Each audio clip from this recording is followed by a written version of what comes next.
Good morning. My name is Raul Ruiz, and I'm the president and founder of the Cyber Policy Dialogue for the Americas. As part of the Cyberspace and International Security Program, today I have the pleasure of welcoming Yamel Sarquis, current manager for the Emerging Markets team at Access Partnerships Washington, D.C. office, and a member of our advisory board. Yamel has policy and advocacy experience across Latin America and the Caribbean and has engaged diplomatic circles around the Organization of American States, Inter-American Development Bank, World Bank, and Embassy Row in Washington. Prior to Access Partnership, Yamel worked for the Information Technology Innovation Foundation, a leading tech policy think tank where she was a policy fellow. She has also served as a senior account executive for public affairs at Edelman in Mexico City. Yamel also served as a chief of staff in the Mexican Agency for International Development Cooperation and managed connectivity projects in Latin America. Earlier in her career, she worked for the Mexican Ministry of Foreign Affairs, UNESCO, and the Executive Office of the President of Mexico.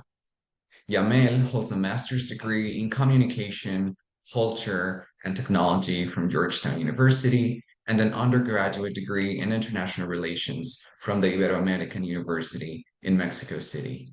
Thank you so much for joining us today, Yamel. How are you? I'm good, Raul, and thank you for having me here. I'm excited to speak with our audience today and discuss a bit more about our efforts in the dialogue. Great. It's a great pleasure to have you here today. As you know, at the heart of the activities carried out here at CPDA, we have a profound interest in exploring the intersection of cyberspace and international security in the context of an increasingly connected world. Today, I would like to ask about your work and the landscape of this important intersection in the context of Latin America. So, to begin our conversation today, could you tell us a little bit more about your professional, personal journey into the field of technology policy? In a way, I would like to know, why did you decide to work in this field? Sure, happy to answer that. But before we dive in, I wanted to do a quick disclaimer for our listeners here today and take a time to acknowledge the value of the cyber policy dialogue for the Americas. And that is among the many values set, but really introducing Latin-born voices into the global cybersecurity debate. This means having Latin perspectives, challenges, understandings, concerns that are unique to the region, and enabling us to introduce them to the global debate and add to an inclusive and rich discussion worldwide. And I hope your audiences and all of our viewers view this space like this today as well. But shifting to your question, Raul, I'll keep it brief. My journey, as you mentioned, it's working on the public and private sector. It led me to end up in connectivity, communications, and tech-related projects. And as such, my interest continued to grow, and that led me to a master's degree and then work on think tanks and consulting firms on this item. And really, in a nutshell, I would say tech is at the backbone of everything. And the more digitalized we become, the more aware we are of the challenges and opportunities as well.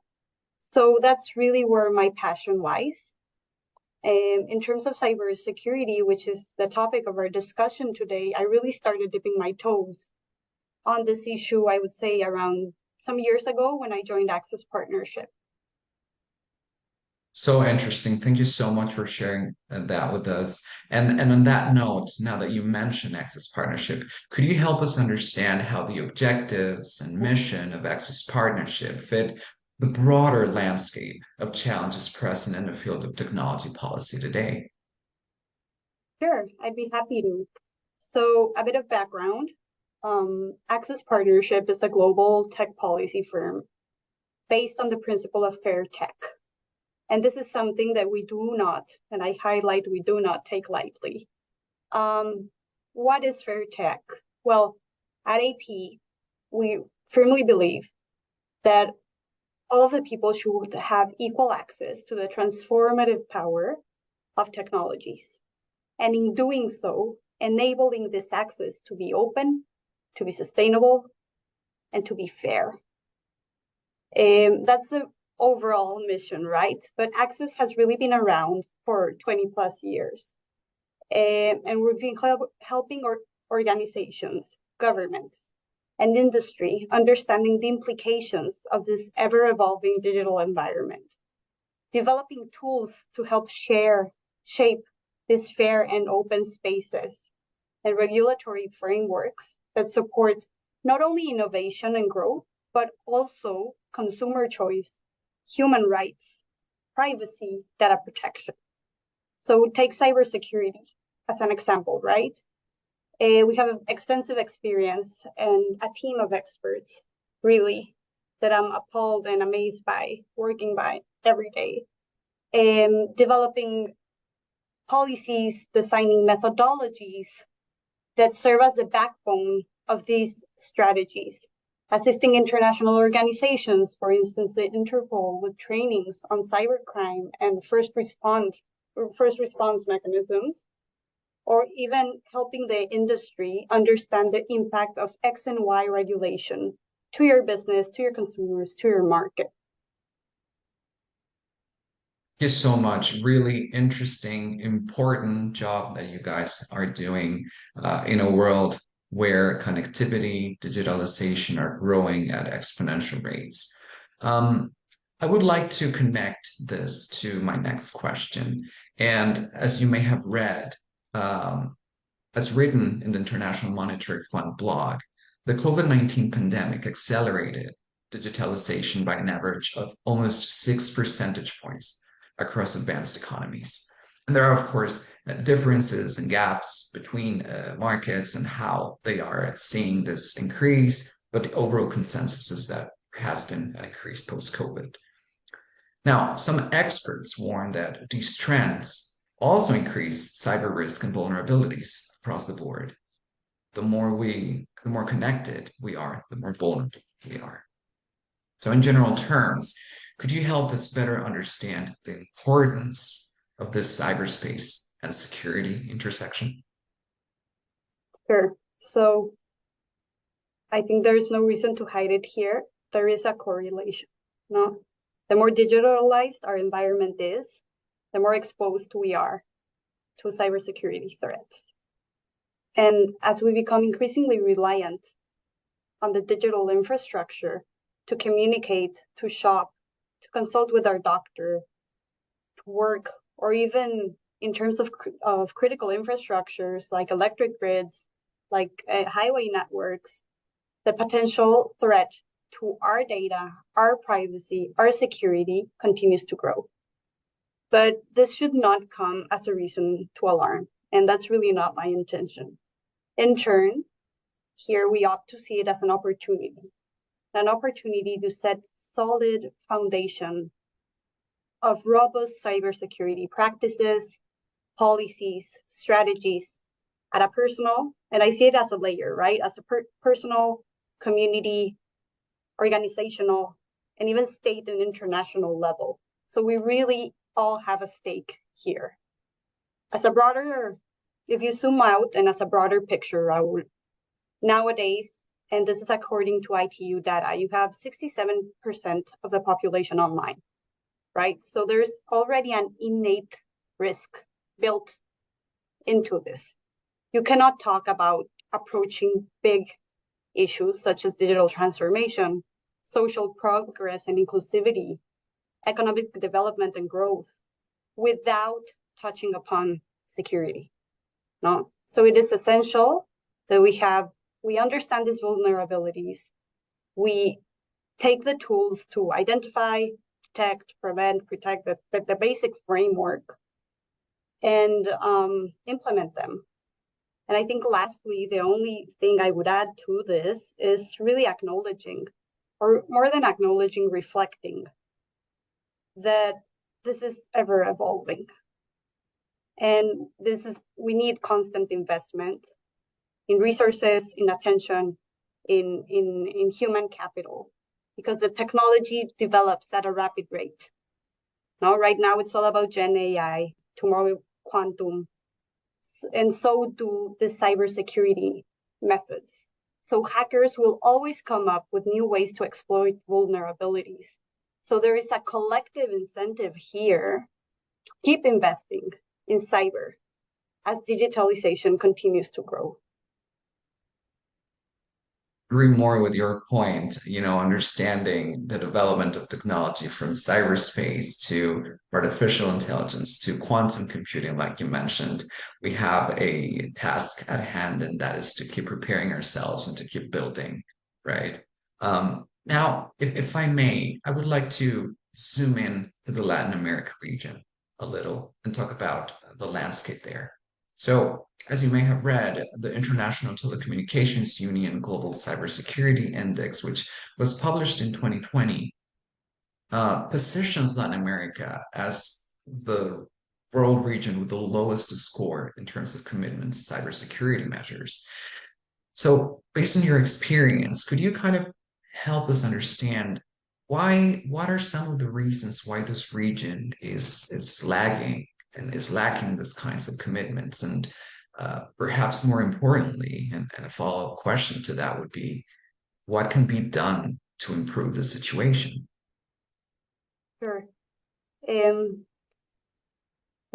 Okay, so the short answer here, at least from my perspective, is with developing markets, Raul, and in particular with LATAM,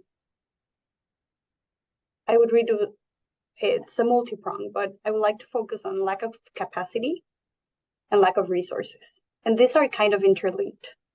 So if I go to the first one, which is lack of capacity, trainings, workshops, they're not enough, right? You need to build the whole infrastructure to really make this work.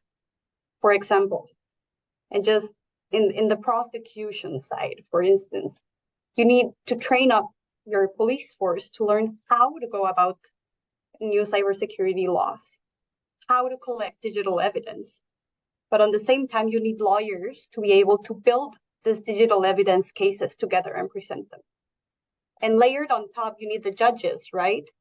The judges themselves play a key role because they need to know how to interpret new and rising regulation or existing regulation because there's a loophole and there's no regulation in the region, and address these cases. So capabilities, that's what I mean by lack of capacity. Capabilities in things like digital forensics, and also having the forensic lab set up, which leads me to my second point, which is lack of resources. If there is no investment in this whole infrastructure apparatus beyond prosecution, right? This was just an example. Then, well, criminals are gonna continue pushing the envelope, and they will get away with it. And this explains why. Taking the first half of 2022 of last year, we had a 50% increase on cyber attacks attempts than the year before. Wow. So what are we communicating as a region, right? That we're an attractive market for hackers because there's nothing, right? So if you were to combine this lack of capacity and lack of resources, you can layer on top other things, right? Which eventually connect to these two that are very unique to LATAM, which is the fact that there's no solid and innovative regulatory framework. You have 1/3 of LATAM that does not have any legal framework on cyber crimes, and this is IDB data. You have a lack of awareness, right? Policymakers not understanding how to approach cyber legislation. And in some countries like Mexico, reducing it to bills that criminalize online expression or from a cyber surveillance standpoint, right? But then you have victims, including companies that do not want to report attacks due to fear on legal, regulatory, reputational liabilities. And civilians that are unaware of basic cybersecurity measures such as authentication methods. And this connects with my last point, that would be the skills shortage and the gap that exists in the region. The positions need to be filled, but more on this to come. Thank you so much. This is very illustrative and very helpful to, really support us in our duty and our task of understanding what are the elements that are lacking in the region to build a stronger, more resilient Latin America. One of the topics that you touch on, capacity building, is really at the heart of what we do here at the Cyber Policy Dialogue for the Americas. And I will get back to that in a later question. When we talk about recent developments in the field of technology, and of course, in my mind is artificial intelligence. I think a lot of the developments in this field have caused both optimism and concern among experts in terms of how it relates to other areas, like cyberspace and cybersecurity, when you talk about generative AI and these kinds of things. So my question here for you is, when you think of the specific intersection of cybersecurity on the one hand and artificial intelligence on the other, what do you think are the biggest opportunities and challenges? Yeah, thank you, Raul. I would say I wasn't surprised by this question, right? There's certainly a lot of buzz around AI these days, and it's important that we address these questions, no? So when you look at the intersection of cyber and AI, I would say it's much like other technologies. There is a dual use for each technology. Use it for good, and it can enhance safety and security. We just had the AI summit, safety summit in the UK, that was 2 full days discussing just how to do it, right? Use it for bad, and this value neutral, if you want to see it this way, this value neutral tool in the hands of unethical people will only cause harm, right? So for instance, you have alleged claims of North Korea already using these AI models to write malicious software and find ways to exploit different systems. This is just an example, and alleged claims, right? So this certainly takes us to a new dimension, to a new set of problems, or more complicated layers to the same problems. However, there is an acknowledgement, no, and we need to acknowledge the need to introduce cyber resilient frameworks as we develop and deploy AI models, right? And countries are already moving in this regard. You have the Biden administration, who just issued the executive order on AI earlier this week. And they do call out for the establishment of advanced cybersecurity programs to develop AI tools to find and fix this vulnerability. So again, use it for good and it's great, right? But it all depends. And I don't really have an opinion, or I don't think we can predict on the matter, but it's more on how you use it. Couldn't agree more, and very timely. Yeah, like you mentioned, the recent EO published by the Biden administration. It's certainly developing, and certainly we need to keep our eyes open in terms of further AI developments. Yamel, so far we have talked about so many things already: capacity building in Latin America, the need for further investment, the overall cyberspace international security intersections with other topics like AI and other technology. And I really appreciate the time you have shared with us today.